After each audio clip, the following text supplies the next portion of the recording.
இன்னைக்கு மார்கழி 4ஆம் தேதி ஆழிமழை கண்ணா. இன்னைக்கு பிரசாதம் வந்து வெண்பொங்கல். ஆயிரத்து வெண்பொங்கல் பண்ணி நைவேத்தியம் பண்ணியாச்சு ஆண்டாளுக்கு. ஸோ இன்னைக்கு பண்ணுற சமையல் தலையும் பாதி ஆயிருக்கு. தலையை காமிக்கலான்னு நினச்சேன்.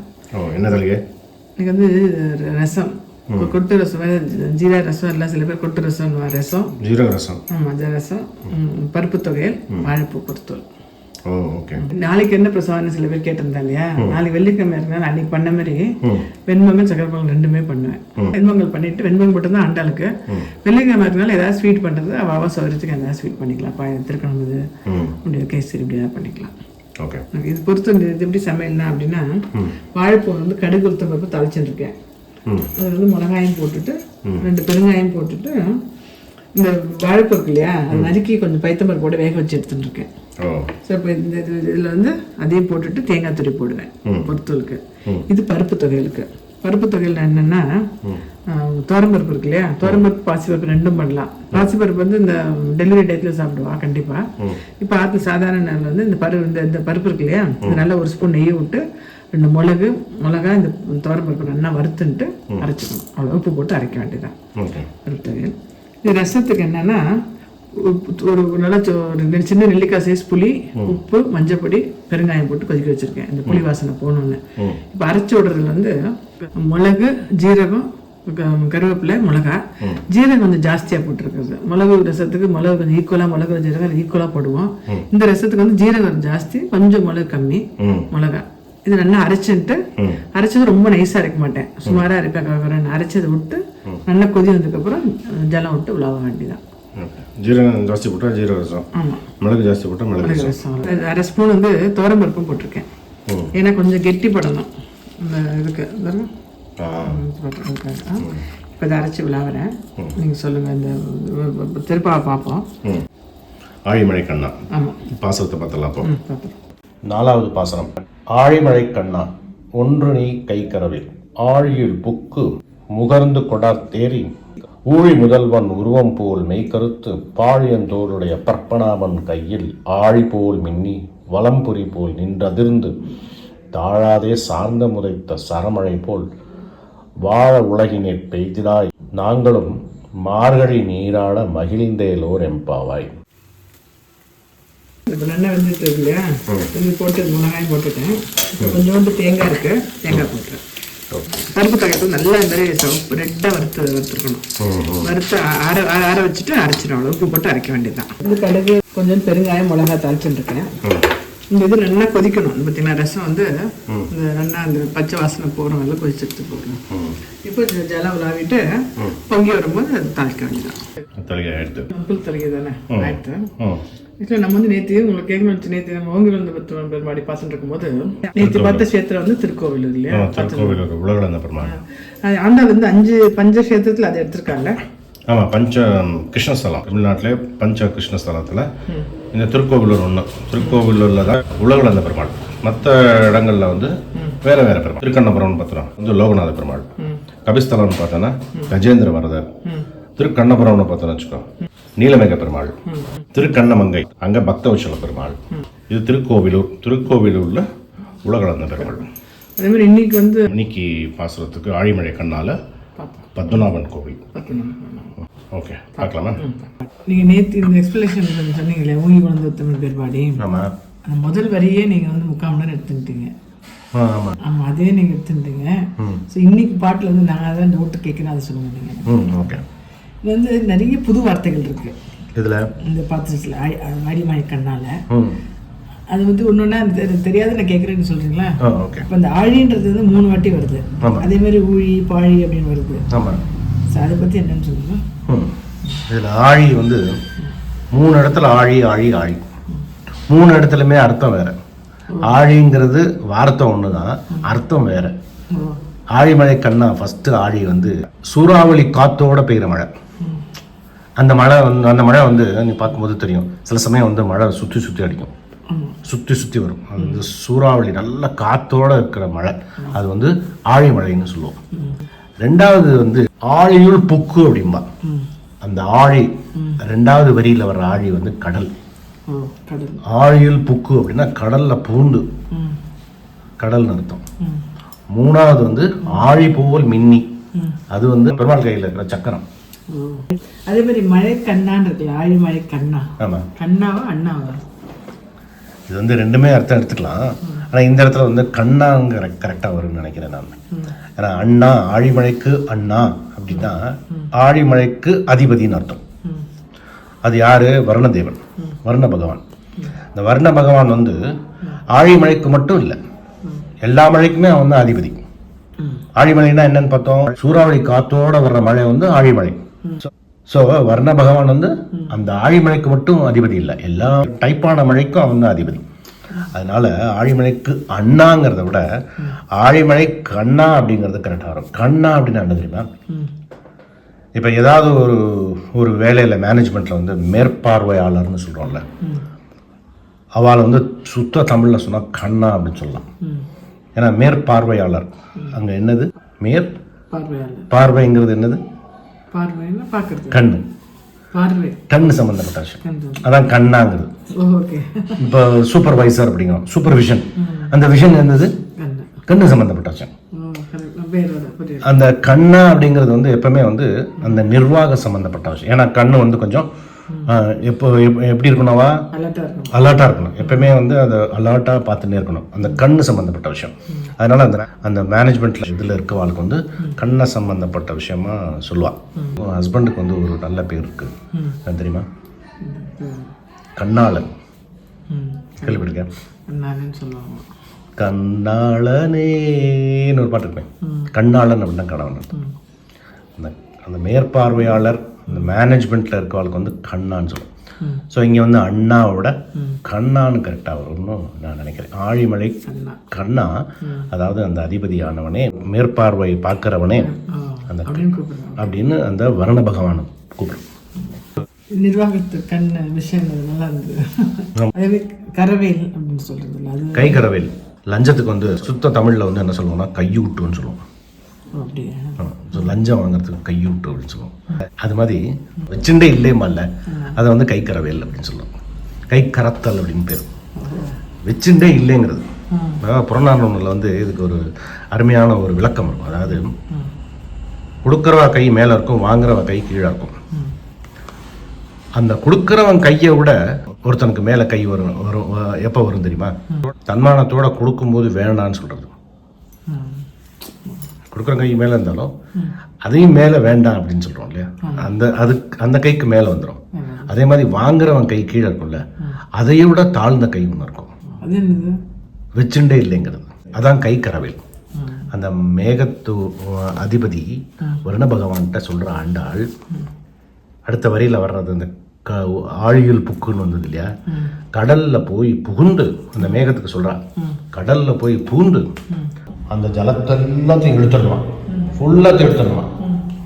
அகஸ்தியர் ஒரு தடவை தேவர்களுக்கும் அசுரர்களுக்கும் ஒரு பெரிய யுத்தம் நடத்துவார். அந்த யுத்தத்தில் வந்து தேவர்கள் கை வாங்கிடுத்து, அசுரர்கள் வந்து பயந்து கடலுக்குள்ளே போய் பொண்ணுட்டான். எல்லாரும் அசுரர்கள் கடலில் போய் ஒழிஞ்சுட்டான். தேவர்கள் எல்லாம் தேடி தேடி பார்க்குறா, இவாளை காணும். அப்போ அகஸ்தியரை கூப்பிட்டலாம். இந்த அசுரர்கள்லாம் எங்கேயோ போய் ஒழிஞ்சுட்டா, எங்கேன்னு பாருங்கன்னு இவர் வந்து ஆச்சமனம் பண்ண வந்தாராம். கடலில் வந்து அச்சுதாய நமக அப்படின்னு சொல்லி கடலில் இருக்கிற ஜலத்தை எல்லாத்தையும் குடிச்சிட்டாங்க. அச்சுதாய நமக அப்படின்னாரு, ஃபுல்லாக உள்ளே போயிட்டான். தண்ணெல்லாம் அவர் குடிச்சிட்டாரு. மணலில் நிற்கிறான் எல்லா அசுரர்களும். என்ன அந்த மாதிரி கடலில் புகுந்து எல்லாத்தையும் எடுத்துடணும். எடுத்துட்டு ஒன்றுத்தையுமே நீ வச்சுக்காம திருப்பி கொடுக்கணும். அதான் கை கரவேல். நீ வச்சுக்க கூடாது, திருப்பி கொடுத்துடணும். இங்கே தானே எடுத்த, திருப்பி கொடு அப்படிங்கிற ஆண்டாள். அதுக்கு அவன் வந்து என்ன சொல்கிறான்னா, எந்த ஊரில் எவ்வளோ புண்ணியம் பண்ணியிருக்காளோ அந்த அளவுக்கு தான் என்னால் கொடுக்க முடியும் அப்படிங்கிறனால அந்த ஊரில் வந்து அவன் மழை பற்றி பேசுகிறான். அந்த மழை அந்த வர்ண பகவான் சொல்கிறானா, நான் எடுக்கிறது வாஸ்தவம் தான், ஆனால் கொடுக்கறது வந்து இந்த ஊரில் புண்ணியம் ஜாஸ்தி இருந்தால், ஊரில் நல்லவா ஜாஸ்தி இருந்தால் அதுக்கேற்ற மாதிரி கொடுப்பேன் அப்படின்னானா. அதுக்கு ஒரு கதை சொல்கிற ஆண்டாள். ஆண்டாளுடைய பாசனமே ஒன்று வரும். வராக பெருமாளை பற்றி இப்போ பாடும்போது மானமில்லா பன்றி அப்படின்பா. பன்றினா வராகர். மானம் இல்லாத என்ன தெரியுமா? அளவே இல்லாத பன்றி. மானம் இல்லா பன்றினா அளவே இல்லாத பன்றி. இது வந்து பூமியை காப்பாற்றுறதுக்கு பெருமாள் வந்து வராக அவதாரம் எடுக்கிறார். இந்த வராக அவதாரம் எடுத்து எப்படி தான் எடுத்தாராம்? பிரம்மாண்டமான உருவத்தில் எடுத்தாராம் வராக பெருமாள். மகாவராகன் அப்படின்னு சொல்லுவாள். பிரம்மாண்டமாக உருவம் எடுத்து அதில் பூமி எப்படி இருந்ததுன்னா அவருடைய அந்த கோரை பற்கள் இருக்குல்ல, அந்த பற்களில் அதோட நுனியில் ஒரு புள்ளி அளவு இருந்தது தான் பூமி. அப்படின்னா இவர் எவ்வளோ சைஸ் இருப்பார்? அது ஏன் அவ்வளோ பெரிய உருவத்தில் வந்தார்னா அவர் பூமியோட அளவை பார்த்து வரலையா, அவருடைய கருணை அளவை பார்த்து வந்தாராம். அது மாதிரி நீ வந்து இந்த ஊரில் என்ன அருமை அப்படின்னு பார்க்காத, உன்னோட அருமையை பார்த்து கொடு அப்படிம்பாலாம் ஆண்டாள். ஆண்டாள் பேச முடியுமா? அப்படின்னாலாம். அதான் வந்து ஒன்றும் நீ கை கரவேல், நீ எடுத்துட்டு போனதை இங்கே வச்சுக்காத, அப்படியே திருப்பி கொடு அப்படின்னு சொல்லுவாள். மூணாவது வரி வருது இல்லை, ஊழி முதல்வன் உருவம் போல் மெய்கருத்து. ஆமாம், ஊழி முதல்வன்னா அந்த பிரளய காலத்துல தான் சொல்லுவாள். ஆமாம். இப்போ மெய்கருத்து அப்படின்றது கண்ணன் கருப்பாக இருக்கனால கருப்புங்கிறான்னு நினைக்கிறேன். ஆனால் உருவம் போல் அப்படிங்கிறால உருவம் போல். இது வந்து என்னன்னா ஊழி முதல்வன் உருவம் போல் மெய்கருத்து. ஊழி முதல்வன் எப்படி கருப்பாக இருக்கணும் அந்த மாதிரி பெருமாள் எப்பவுமே கருப்பு தான். கிருஷ்ணனாலே கருப்பு தான். அது ஊழி முதல்வன் காலத்தில் இன்னும் கருப்பாக இருப்பாரான். அதில் ஒரு கதை இருக்குது. ஒரு கதையில் ஒரு புதுமையான விஷயம். இந்த பிரளய காலத்தில் ஒரு சத்திர யுகம்லாம் தான் நிறைய யுகங்கள் தாண்டதுக்கப்புறம் திருப்பி வந்து ஊழி அந்த பிரளயம் வரும். எல்லா ஜீவராசிகள், சேத்தனம் அச்சேத்தனம் ஜீவராசிகள், ஜட பொருள்கள் எல்லாமே வந்து பெருமாளோட வயிற்றுக்குள்ளே போயிடும். எல்லா பிரபஞ்சத்துலேயும் வெறும் ஜலம் மட்டும்தான் இருக்கும், பெருமாள் மட்டும் இருப்பார். அதுக்கப்புறமா அவர் வந்து இந்த ஜடப்பொருள்கள்லாம் இருக்கு இல்லையா, இந்த ஜடப்பொருள்கள்லாம் வந்து பெருமாள்கிட்டே இருந்தாலும் அதுக்கு வந்து ஒரு ஆத்மா வரணும், ஒரு உயிர் வரணும், ஒரு உணர்வு வரணும், வந்து பெருமாளையே சிந்திக்கிறதுக்கு ஒரு திராணி வரணும், சரணாகதி பண்ணணும், முக்தி ஆடணும். இதான் வந்து ஒரு சைக்கிள். இது வந்து தாயார் சொல்லுவாள். இது நீங்கள் ஜீவராசிகளுக்கு வந்து ஆத்மாவை கொடுங்கோ, உயிர் கொடுங்கோ, அவள் படிக்கிறதுக்கு ஞானத்தை கொடுங்கோ, ஆச்சாரியனை கொடுங்கோ, வேதங்களை கொடுங்கோ, பிரபந்தம் கொடுங்கோ அப்படின்னு சொல்லி இது எல்லாத்துக்கும் ஒன்றுன்னா சிலது வந்து புழுப்பூச்சியாக வரும், சில செடி கொடியாக வரும், சில மனுஷால வருவா, இப்படி வரும். இப்படி வந்த உடனே அந்த மனுஷால பார்த்த உடனே அவருக்கு வந்து ஒரு சந்தோஷம். இது படைக்கிறதுக்கு எப்படி படைப்பாருன்னா அவருடைய நாபி கமலத்திலிருந்து ஒரு பிரம்மா, நாபி கமலத்திலிருந்து பிரம்மனை படைச்சு அந்த பிரம்மனுக்கு படைப்பு தொழிலை கொடுத்துருவார். ஸோ இந்த ஊழி முதல்வன் இருக்கார் இல்லையா, அவருடைய முதல் உருவம் அப்படின்னு பார்க்கும்போது பத்மநாப பெருமாள். அந்த பத்மநாப பெருமாளுடைய தொப்புள் கொடியிலிருந்து வந்தவர் பிரம்மா.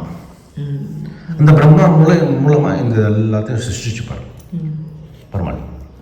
அதை பார்த்த உடனே அவருக்கு சந்தோஷம் வரும், பெருமாளுக்கு ஒரு சந்தோஷம் வரும். அந்த சந்தோஷத்தில் இருக்கிற கருப்பு இன்னும் கருப்பாக வரணும். அந்த ஊழி முதல்வன் கருப்பு வந்து பளபளன்னு இருக்குமா கருப்பு. அந்த கருப்புக்கு வந்து இணையே இல்லையா. அது வந்து கம்பன் சொல்லுவார், மை மாதிரி கருப்பா அப்படின்னா இல்லை, மை வந்து அந்தளவுக்கு பளபளன்னு இருக்காது. மரகத மாதிரி கருப்பா இல்லை, மரகத்துக்கு அவ்வளோ குளிர்ச்சி கிடையாது. சரி, கடல் நீர் மாதிரி கருப்பா ஒன்றா இல்லை, கடல் நீர் வந்து உப்பு ஜாஸ்தி. சரி, அப்போ கார்மேகம் அந்த மாதிரி கருப்பா இல்லை, மழை வந்ததுக்கப்புறம் அந்த கார்மேகம் வெளுத்து போயிடும், அதுவும் கருப்பு இல்லை. அப்போ எதைத்தான் ஓமையாக சொல்கிறது அப்படின்னு சொல்லிட்டு இந்த கருப்பை வந்து ஐயோ இந்த கருப்புக்கு இணையே கிடையாது அப்படின்னாரு. அந்த கருப்புக்கு அவர் கொடுத்த அடைமொழி என்ன தெரியுமா? ஐயோ. கம்பன் கொடுத்த அடைமொழி அந்த கருப்புக்கு ஐயோ அப்படின்னா அது வந்து அமங்கலம் கிடையாது, ஆச்சரியம், வார்த்தை இல்லை, ஐயோ அப்படின்னாரு கம்பன்.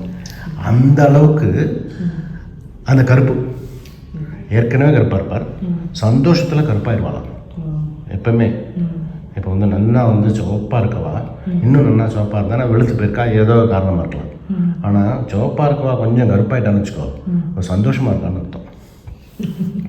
இது இந்த கதையிலேருந்து தெரிஞ்சுக்கலாம்.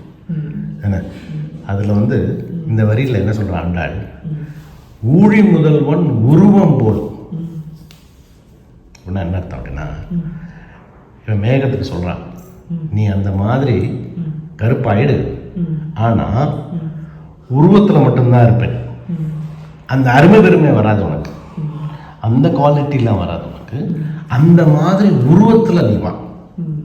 பெருமாளுடைய கருணை வந்து எப்படி இருக்குன்னா, எந்த ரூபத்தில் வருவான், எப்படி வருவான் அப்படிங்கிறது நமக்கே தெரியாது, அதை காமிச்சுக்கிறதும் கிடையாது. வந்து ராமடம்னு ஒரு கதை இருக்கு. ஒரு சின்ன பையன் வந்து அம்மா அப்பா கூட சண்டை போட்டுன்னு அந்த ஊரில் அந்த கிராமத்தில் ஒரு மடம் இருக்கும், அந்த மடத்தில் போய் தங்கிடுவான் நைட்டு. இவன் அம்மாவுக்கு மனசெல்லாம் பதவதிக்கும். அவன் நைட்டு நல்லா சுட சுட இட்லியும் சட்னியும் சாப்பிடுவான். அந்த மடத்தில் நைட்டு வந்து பழையது தான் கிடைக்கும், பழைய சாதம் தான் கிடைக்கும். இவன் கோச்சுன்னு அந்த மடத்துக்கு போடுவான். அம்மா என்ன பண்ணுவா, நல்லா சுட சுட இட்லி தேங்காய் சட்னி பண்ணிவிடும். பண்ணிவிட்டு நேராக கொண்டு போய் அந்த மடத்தில், இந்த மடப்பள்ளியில் ஒரு சுவாமி இருப்பார், அவர்கிட்ட கொடுத்து, அவன் பசின்னு சொல்லும்போது இந்த 2 இட்லியும் தேங்காய் சட்னியும் கொடுங்க அப்படின்னு கொடுத்துருவான். அவன் வாங்கி சாப்பிடுவான். இது மாதிரி தான் பெருமாள் அப்படிம்பான். அவருடைய குணம் அது உனக்கு வராது, வெறும் உருவத்தில் கருப்பாக இருக்கலாம். இது வந்து பராசரப்பட்டர் வாழ்க்கையில் ஒரு கதை நடக்குது. ஸ்ரீரங்கத்துக்கு போகிறாரு பராசரப்பட்டர். பெருமாளையும் பார்த்துட்டு ரங்கநாச்சியாரையும் பார்த்து சேவிச்சுட்டு, ரங்கநாச்சியாரை பார்த்து அந்த திருமுகத்தை பார்த்து அவருக்கு மெய் சிலிர்த்து மனசு உருகி அப்படியே நின்றுருப்பார். எப்பவுமே பெருமாள் ஒரு 5 நிமிஷம் சேவிச்சார்னு வச்சுக்கேன், ரங்கநாச்சியாரை ஒரு 1 மணி நேரம் சேவிப்பார். பெருமாளுக்கு ஒரு 5 நிமிஷம் தான். இது பெருமாள் இப்படி பார்த்துட்டே இருப்பார் பராசரப்பட்டரை. இவன் வரும்போதெல்லாம் நம்மக்கிட்ட ஒரு 5 நிமிஷம் இருக்கான், நம்ம வரத்துக்கு முன்னால் நாச்சியாரை போய் பார்த்துட்டு வரான், நம்மளை சேவிச்சுட்டு திருப்பி நாச்சியாரை போய் பார்த்துறான், அங்கே போய் உட்காந்துட்டு பார்த்துட்டே இருக்கான். போகிறதுக்கே மனசு இல்லாமல் எங்கேருந்து போகிறான். நம்மக்கிட்ட ஒரு 5 நிமிஷம் தான் இருக்கான், இவனுக்கு என்ன மாதிரி பண்ணணும்னு சொல்லி யோசிச்சுட்டே இருந்தாரான். வைகுண்ட ஏகாதசிக்கு முன்னால் என்ன அலங்காரம்? மோகினி அலங்காரம். நாச்சியார் திருக்கோலம் யாருக்கு? பெருமாளுக்கு. பெருமாளுக்கு வந்து நாச்சியார் திருக்கோலம் மோகினி அலங்காரம். நன்னா தாயார் மாதிரி உடை உடுத்திண்டு அப்படியே டிட்டோ தாயார் மாதிரி இருப்பார். மோகினி அலங்காரம் எல்லாம் அலங்காரம் பண்ணி முடிச்சோடனே பட்டரை கூப்பிட்டார். பார், ஒன்றுமே சொல்லாது, நேராக போய் பராசரப்பட்டினம் கூட்டினுவார். நான் யாருன்னு சொல்லாத, சும்மா தாயார்னு மட்டும் சொல்லு. அவன் வந்து நிற்பான், அப்புறம் பார்க்கலாம் அப்படின்னு சொல்லிட்டு சரின்னு பட்டர் போய் வாங்க அப்படின்னு கோவிலுக்கு கூட்டு போகிறேன். அப்படியே தாயார் மாதிரியே அலங்காரம், ரங்கநாச்சியாரை பார்த்த மாதிரி இருக்கு. அப்படியே திருமுடியிலேருந்து திருவடி வரைக்கும் அப்படியே பார்க்குறார் பராசரப்பட்டர். தாயாரை எப்படி பார்ப்பாரோ அது மாதிரி மெய் மறந்து மனசு உருகி கண்ணில் ஜலமாக கொட்டுறது. கொட்டிட்டு சேவிச்சுட்டு பெருமாளை பார்த்து சொன்னாராம், எல்லாம் நன்னா இருக்கு, நாச்சியார் மாதிரியே இருக்கேன், இன்னும் நாச்சியார் மாதிரியே இருக்கேங்கிறார். அதனால் அந்த கண்ணு வரலையே பெருமாளே அப்படின்னாராம். அந்த கண்ணு என்னோட தாயார் கண்ணு மாதிரி வருமா? அந்த கருணை கண்ணு இல்லையே உனக்கு. எப்போ அந்த கண்ணை பார்த்தா எப்போ பார்த்தாலும் ராவணனை பார்க்குற மாதிரி, கம்சனை பார்க்குற மாதிரி, வாளெல்லாம் பார்த்து முறைக்கிற மாதிரியே தான் எனக்கு தோன்றுறது. என்னோட தாயார் கண்ணு கருணை இல்லையே அதில் அப்படின்னாராம். அது மாதிரி அந்த கருப்புங்கிறது உருவத்தில் மட்டும்தான் இருக்கும், அந்த குணத்துல எல்லாம் வராது உனக்கு. அப்படிங்கிறனால அந்த உருவம் போல் கருத்து, மெய் கருத்து அப்படின்னு சொல்லுவாங்க. வந்துட்டேன் 2வது லைனில் ஆர்த்தேரின்னு இருக்குல்ல. ஆமாம், ஆழியில் புக்கும். ஆமாம், ஆழியில் புக்கு முகந்து கொடு ஆர்த்து ஏரி. அது வந்து ஒரு 2 ஒரே வார்த்தையாக இருக்கும், 2 வார்த்தை. அது முகந்து கொடு ஆர்த்து ஏரி. ஆர்த்து அப்படின்னா நல்ல சவுண்டாக இருக்கணும். அதாவது மேகம் வரணும். அந்த காலத்துலலாம் மழை வந்து எப்படி பெய்யுதுன்னே சயின்டிஃபிக்காக கண்டுபிடிக்காததுக்கு முன்னால் இந்த பாசனம் புரியுதா? அந்த காலத்துலலாம் மழை எப்படின்னே வரும்னு கண்டுபிடிக்கல. இவன் வந்து மழை எப்படி வரும் அப்படிங்கிறத வந்து அக்குவேற ஆணி வேற போட்டிருப்பான் அந்த பாசனத்தில். அந்த மேகம் வந்து அப்படியே கடலில், நடுக்கடலில் புகுந்து அப்படியே ஜலத்தெல்லாம் எடுக்கும்போது வந்தமா எடுத்தமா போனமான்னு இருக்கக்கூடாது. நீ எடுக்கும்போது சத்தத்தோடு எடுக்கணும். ஏன் அந்த சப்தம் அப்படிங்கிறா? ஆர்த்துனா சப்தம். அவ சொல்றது ஏன் அந்த சப்தம் வரணும் அப்படின்னா, இப்போ வந்து இங்கே வந்து ஆஞ்சநேயரை பற்றி தெரிஞ்சுக்கணும் நம்ம. ஆஞ்சநேயர் வந்து சொல்லின் செல்வன். அவருக்கு வந்து சமஸ்கிருதத்தில் 9 இலக்கணம் தெரியுமா, நிறைய படித்தவர். சில சமயத்தில் அந்த ஆஞ்சநேயர் பேசாமல் உடல் மொழியில் சமிஞ்சை காமிச்சிருவார். பேசுறதுக்கு முன்னால், வார்த்தை வர்றதுக்கு முன்னால் உடல் மொழியை காமிச்சிருவார். அது வந்து அந்த மங்களம் இருக்கு இல்லையா, அந்த மங்கள சப்தம் வந்து அதுவும் முக்கியம். அந்த மங்களம் வந்து அந்த சப்தத்தை வந்து எப்போ கொடுக்குறோம் அப்படிங்கிறது முக்கியம். ஏன்னா அது தேவையானவா வந்து அதுக்காக வேண்டின்னு இருப்பான். அதை வந்து ஒரு நொடி பொழுது கூட தாமதிக்கக்கூடாதுங்கிறது ஆஞ்சநேயர் எண்ணணும். இது சுந்தரகாண்டத்தில் வந்து ஆஞ்சநேயர் கடல் தாண்டி இலங்கைக்கு போகணும்னு முடிவாயிடுத்து. தெற்கு பக்கம் வானரங்களில் அங்கதன், ஜாம்பவான், ஆஞ்சநேயர், வானர படைகள், சில படைகள், சில கூட்டம் மட்டும். ஏன்னா ஒரு கூட்டம் ஒரு திசைக்கு போயிருக்கு இல்லையா. தெற்கு பக்கம் வந்தவா இவாள்லாம் வந்து இந்து மகாசமுத்திரத்தில் நிற்கிறா. ஆஞ்சநேயர் போகணும்னு முடிவாயிடுத்து. ஆஞ்சநேயர் விஸ்வரூபம் எடுத்து, பெரிய உருவம் எடுத்து கடல் தாண்டி போகிறார். அப்போது இந்த பக்கம் கடற்கரையில் உட்காந்துண்டவா எல்லாரும் உபவாசம் இருக்காங்க, எல்லாரும் விரதம். அங்கதன், ஜாம்பவான், மற்ற வானரங்கள் எல்லாரும். ராவனும் சுக்ரீவனும் கிஷ்கிந்தாவில் இருக்கா. 2 பேரும் பிரார்த்தனை பண்ணிட்டு உட்காந்துருக்கான். ஆஞ்சநேயர் கிளம்பி போயிட்டார். இலங்கையில் சீதாவை தேடி தேடி கடைசியில் அசோகவனத்தில் பார்த்து கணையாழியை கொடுத்து ராமனை பற்றி பேசி, ராமன் சொன்ன அடையாளங்கள்லாம் சொல்லி, சீத்தைகிட்டேருந்து சூடாமணியை வாங்கிட்டு வந்து இலங்கையை எரிச்சு வந்தாச்சு.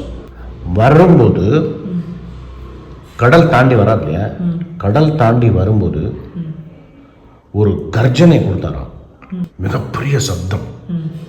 அந்த கர்ஜனை கொடுத்துட்டு தன்னோட தொடையில் தட்டினாராம். இந்த பக்கம் அங்கதன், ஜாம்பவான், வானரங்கள்லாம் திருஷ்டா சீத்தே, திருஷ்டா சீதா அப்படின்னு அந்த சப்தத்தை கேட்டு. ஏன்னா அவர் திருப்பி இங்கே வந்து சொல்லி அதுக்கப்புறம் இவா உபவாசம் முடிக்கணும். இவா வந்து விரதத்தில் உட்காந்துருக்கா. அந்த ஈவெண்ட் முடிஞ்ச உடனே அந்த மங்கள செய்தி வந்து உடனடியாக ரீச் ஆகணும் அப்படிங்கிறது ஆஞ்சநேயரோட நோக்கம். சீதை பார்க்கப்பட்டால் திருஷ்டா சீதா அப்படின்னு சொன்னாலும் அப்போவே உபவாசம் முடிச்சாலும். இது வந்து வால்மீகி ராமாயணத்தில். கம்பராமாயணத்தில் கொஞ்சம் வித்தியாசமாக இருக்கும். அவர் கடல் தாண்டி இங்கே வந்துடுவார், ராமனை பார்க்க போவார். ராமன் வந்து கிஷ்கிந்தையில் சுக்ரீவனோட உட்காந்துருப்பார். நேர வந்தவர், நமக்கெல்லாம் தெரியும், கண்டேன் சீத்தையை அப்படி ஃபேமஸான ஒரு ஃப்ரேஸ். அதாவது சீத்தையை பார்த்தேன்னு சொல்லாமல் கண்டேன் சீத்தையை அப்படின்வார். ஏன்னா கண்டேன்கிறது முதல்ல சொல்லிடணும். சீத்தையேன்னு சொல்லிட்டு பார்த்தானோ பார்க்கலையோன்னு அது ஒரு பதப்பதப்பு வந்துடும். அப்படின்னால அந்த சொல்லின் செல்வன் அப்படிங்கிறார் இல்லையா, அதனால வந்து கண்டேன் அப்படிங்கிறத ஃபஸ்ட்டு சொல்லிடுவார். அவருக்கு தெரியும் சீத்தையை தான் பார்க்க போயிருக்கான் அப்படின்னு. ஏன் சீத்தையை முதல்ல சொல்லணும், கண்டேன் சீத்தையை அப்படின்னு சொல்லுவார். ஆனால் அது சொல்றதுக்கு முன்னால ஒரு காரியம் பண்ணார் ஆஞ்சநேயர். என்ன பண்ணார், நேர வந்து இறங்கிட்டு தெற்கு பக்கம் பார்த்து சாஷ்டாங்கமாக விழுந்தாராம். சேவிச்சு சாஷ்டாங்கமாக விழுந்து சேவிச்சுட்டு அப்புறம் தான் எழுந்தாராம். அப்போ ராமனுக்கு தெரிஞ்சிட்டு சீத்தை அங்கே இருக்கா, சௌக்கியமாக இருக்கா, புனிதமாகவே இருக்கா, அவளுக்கு ஒரு பிரச்சனையும் ஆகலைங்க அப்படிங்கிற எல்லா விஷயமும் தெரிஞ்சுதான் அந்த உடல் மொழியில். ஆஞ்சநேயர் அதை பண்ணிட்டு தான் வந்து கண்டேன் சீதையை அப்படின்னு சொன்னாங்க. அது மாதிரி அந்த மாதிரி மங்கள விஷயங்கள் வந்து அந்த சப்தத்தை கொடுத்து நீ வந்து போகணும், எடுக்கணும். ஆனால் அந்த நல்ல விஷயம் வந்து எனக்கு முதலே தெரியணும், மழை வர போகிறது அப்படின்னு சொல்லுவா. அதான் ஆர்த்து, சப்தத்தோட மேலே போ அப்படின்னு சொல்கிறாங்க. ஆர்த்தேரி, ஆர்த்துனா சப்தம், ஏரி அப்படிங்கிறது நல்லா கார் மேகம் வந்து நல்லா கருமையாயிட்டு அங்கிருந்து மழை வரணும். ஏன்னா உங்ககிட்ட இருந்தால் மழை வரும்னு எனக்கு தெரியும். இந்த இடத்துல நீ ஆஞ்சநேயர் மாதிரி பண்ணாத அப்படின்பா. என்ன அர்த்தம்? சப்தத்தை ஆஞ்சநேயர் மாதிரி கொடு, ஆனால் ஏரியில் வந்து ஆஞ்சநேயர் மாதிரி பண்ணாத, பெருமாள் மாதிரி பண்ணாத அப்படின்பா. என்ன அர்த்தம் அப்படின்னா, நான் ஏற்கனவே அந்த ராமணம் சொன்னேன் இல்லையா, பெருமாள் வந்து யாராவது ஒரு ரூபத்தில் நமக்கு இக்கட்டு வரும்போது ஏதாவது ஒரு ரூபத்தில் நமக்கு வந்து ஆள் அனுப்பிகிட்டே இருப்பார், ஆப்பர்ச்சுனிட்டி கொடுத்துட்டே இருப்பார். ஆனால் நான் தான் பண்ணேன் அப்படின்னு சொல்ல மாட்டார் நம்மக்கிட்ட. நமக்கு தெரியாது. அது நமக்கு வந்து அதுவாக நடந்தது இல்லை நம்ம முயற்சியில் நடந்தது அப்படின்னு நினச்சிட்டு இருப்போம். பெருமாள் வந்து ஒரு சமயம் காட்டிக்க மாட்டார். நான் தான் பண்ணி கொடுத்தேன் உனக்கு, இந்த வாய்ப்பு உனக்கு கொடுத்தேன் அப்படிங்கிறத காட்டிக்க மாட்டார். பெருமாள் என்றைக்காவது வந்து நம்மகிட்ட வந்து காட்டித்தர சொப்பனத்தில் வந்து இந்த நேற்று தான் நடந்தது, முந்தா நேற்று தான் நடந்தது, நான் தான் அனுப்பிச்சி வச்சேன் அப்படின்னு காட்டிக்கவே மாட்டார். ஆஞ்சநேயரும் அப்படி தான். இது எப்படி ஆச்சுன்னா, ஒரு தடவை சுந்தரகாண்டம் யுத்த காண்டம்லாம் முடிஞ்சு அயோத்திக்கு எல்லாம் திரும்பி போயாச்சு. ராமனுக்கு பட்டாபிஷேகம் ஆயிடுத்து. பட்டாபிஷேகம் ஆனதுக்கப்புறம் ராமன் வந்து ஆஞ்சநேயரை கூப்பிட்றான். ஆஞ்சநேயா, இந்த ராமாயணத்திலேயே சுந்தரகாண்டம் தான் ரொம்ப நல்லா இருக்கான், எல்லாரும் பேசிக்கிறா. எப்படி? சுந்தரகாண்டத்தில் வந்து எல்லாம் ஆஞ்சநேயரோட சாகசங்கள் தான். சுந்தரகாண்டம் தான் ரொம்ப நல்லா இருக்குன்னு எல்லாரும் பேசிக்கிறான். நீ என்னென்ன சாகசங்கள் நீ பண்ண? ஏன்னா நான் வந்து அந்த சமயத்தில் ரொம்ப அவசரத்தில் இருந்தேன். சீதையை மீட்கணும், ராவணனை வதம் பண்ணணும், திரும்பி இங்கே பரதனை வந்து காப்பாற்றணும்னு உடனடியாக வர வேண்டியது எல்லாம் அவசர கதியில் முடிஞ்சுட்டோம். இந்த சுந்தரகாண்டம் வந்து சொல்லேன், நீ என்னென்ன பண்ணேன்னு சொல்லேன் அப்படின்னு ஆஞ்சநேயர்கிட்ட கேட்குறார் ராமர். அப்போ சீத்தை பக்கத்தில் உட்காந்து சிரிச்சாலும். இது ஆஞ்சநேயர்கிட்ட கேட்டால் அவன் சொல்லுவானா? தன்னோட பெருமையை அவன் என்னைக்கு சொல்லியிருக்கான்? ஒன்றுமே சொல்ல மாட்டான். நான் வேணா சொல்கிறேன் அப்படின்னாலாம். சரி சொல்லேன் அப்படிங்கும்போது சீத்தை சொன்னாலாம், இங்கே வேண்டாம், நான் ஒரு இடம் சொல்கிறேன், அங்கே போகலாம். சரி சொல்லு. காவேரி ஆத்தங்கரை, தமிழ்நாடுக்கு போவோம். காவேரி ஆத்தங்கரையில் வடுவூர்னு ஒரு கிராமம் இருக்கு. அந்த வடுவூர் கிராமம் போவோம், அங்கே சொல்கிறேன். சரி உடனே கிளம்பு. ராமன், லக்ஷ்மணன், சீதா, அனுமன். அனுமன் வந்து கைங்கரிகன் பண்ணுறதுக்கு வந்துட்டார். 4 பேரும் கிளம்பி வடுவூர் போகிறார். வடுவூரில் சீதா ஆஞ்சநேயருடைய புகழ், ஆஞ்சநேயருடைய சாகசங்கள், சுந்தரகாண்டத்தில் என்னென்ன பண்ணார் அப்படிங்கிறத வந்து ராமனுக்கு சொல்ல சொல்ல சொல்ல சொல்ல ராமனுக்கு ஒரே சந்தோஷம். அந்த வடுவூர் ராமன் வந்து மந்தஸ்மித ராமன் அப்படின்னு சொல்லுவோம். மந்தஸ்மித ராமன் அப்படின்னா புன்னகை ராமன். தன்னுடைய பக்தனுடைய சாகசங்களை கேட்கும்போது அவ்வளோ ஒரு சந்தோஷமா ராமனுக்கு. அந்த புன்னகையை வச்சு ராமாயணமே ஸ்லோகம் இருக்கு. புன்னகை ராமாயணம்னு பேர் இருக்கு. அந்த அந்த புன்னகையை வச்சே ராமாயணம் எழுதியிருக்கான், ஸ்லோகம் சொல்லியிருக்கான். மந்தஸ்மித ராமன், புன்னகை ராமன். எல்லாம் கேட்டார். ஆஞ்சநேயர் கேட்டுட்டே இருந்துட்டு அந்த சுந்தரகாண்டம், சீதா வாயில் சுந்தரகாண்டம் சொல்லி முடிச்சதுக்கப்புறம் ஆஞ்சநேயர் சொன்னாரா, இது எல்லாமே வந்து ராமநாம பிரபாவம். இது நான் பண்ணலை எதுவுமே, இது ராமநாமத்தோட மகிமை. இது அது இல்லைன்னா இதெல்லாம் நடந்திருக்காது அப்படின்னா. அது மாதிரி நான் செஞ்சேன்னு சொல்லாம இருக்காத, நீ தான் செஞ்சேன்னு சொல்லு. ஆஞ்சநேயர் மாதிரி, பெருமாள் மாதிரி அவ செஞ்சுட்டு செஞ்சேன்னு சொல்ல மாட்டா. அது மாதிரி இருக்காத, நீ தான் மழை கொடுத்தேன்னு காமி, ஒன்றும் பிரச்சனை இல்லை, எனக்கு தெரியட்டும். அதான் ஆர்த்து ஏரி அப்படின்னு அழகாக சொல்லி, இந்த மழை வந்து எப்படி வரணும், போன மாதத்தில் வந்து திங்கள் மும்மாறி வரணும் அப்படின்னு சொன்னால் அந்த மழை வந்து எப்படி வரணும் அப்படின்னு இன்ஸ்ட்ரக்ஷன், கட்டளை. இவெல்லாம் வந்து தேவர்களுக்கு கட்டளை கொடுப்பா. எப்படி கொடுக்க முடியுமா அப்படின்னா, கிருஷ்ணனுக்கே இவெல்லாம் கட்டளை கொடுப்பா, கிருஷ்ணனே கேட்பான். நம்ம நிறைய கதை பார்த்துருக்கோம். சுந்தரகாண்டத்தில் ஆஞ்சநேயர் சீதையை பார்த்துட்டு சூடாமணியை வாங்கிட்டு வரும்போது ராவணனை பார்த்து பேசிட்டு போகலான்னு வரும்போது அவன் வந்து ராவணன் கோவப்பட்டு ஆஞ்சநேயர் வாளில் தீ வச்சானான். சீத்தை இப்போ ஒன்னே ஒன்று சொன்னான், அக்னி பகவானை பார்த்து சுடாதே. இந்த இலங்கையில் எங்கெங்கே அனுமன் போகிறானோ அங்கெங்கெல்லாம் தீ பற்றணும். ஆனால் ஒரு பாதிப்பும் ஆஞ்சநேயருக்கு இருக்கக்கூடாது, ஆஞ்சநேயருக்கு சுடக்கூடாது அப்படின்னு கட்டளை நிறைவேற்றினானா இல்லையா அக்னி பகவான். அதே மாதிரி ஆண்டாள் இங்கே வந்து வருண பகவானுக்கு கட்டளை கொடுக்குறான், இப்படி மழை வரணும், நீ கடலில் புகுந்து மேகத்துக்கு போய் ஊழி முதல்வன் மாதிரி கருத்து ஆஞ்சநேயர் மாதிரி ரொம்ப தன்னடக்கமாக நான் பண்ணேங்கிறத காமிக்க வேண்டாம், நல்லா காமி, ஒன்றும் பிரச்சனை இல்லை, நீ தான் மழை கொடுத்தேன்னு நான் தெரிஞ்சுக்கிறேன், நல்ல சப்தமாக ஆஞ்சநேயர் சொன்ன மாதிரி அந்த உடல் மொழியில் காமி, சப்தமாக எடுத்துன்னு போ, மழை கொடு.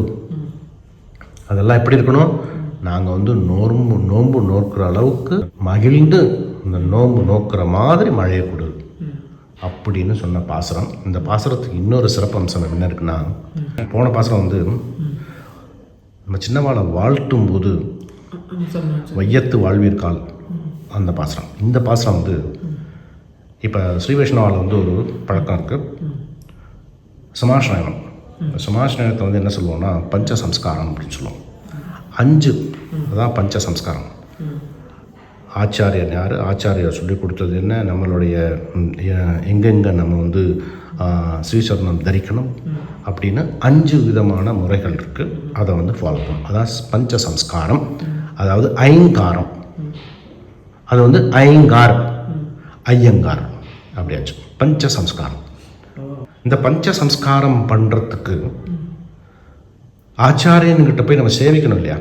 எனக்கு வந்து பஞ்ச சம்ஸ்காரம் பண்ணி கொடுங்கோ, நான் சரணாகதி பண்ணுறேன், எனக்கு வந்து சமாசிரயணம் பண்ணி கொடுங்கோ அப்படின்னு சொல்லிட்டு சேவிக்கணும் இல்லையா. அந்த சொல்லிட்டு சேவிக்கிறதுக்கு சம்ஸ்கிருதத்தில் ஒரு ஸ்லோகம் இருக்கு. ஆண்டாள் ஒரு பாசுரம் கொடுத்தான், ஆழிமழை கண்ணா ஒன்று நீ கை கரவேல்.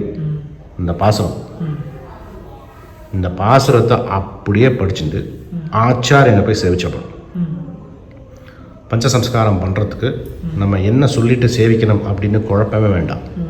ஆழிமலை கண்ணா பாசுரம் 4 சொல்லிட்டு சேவிக்கலாம். பஞ்சசம்ஸ்காரம் பண்ணுறதுக்கு உண்டான பாசுரம் இது. அப்பேற்பட்ட ஒரு பாசுரம் இது. திருப்பாவை 4. தேங்க்யூ.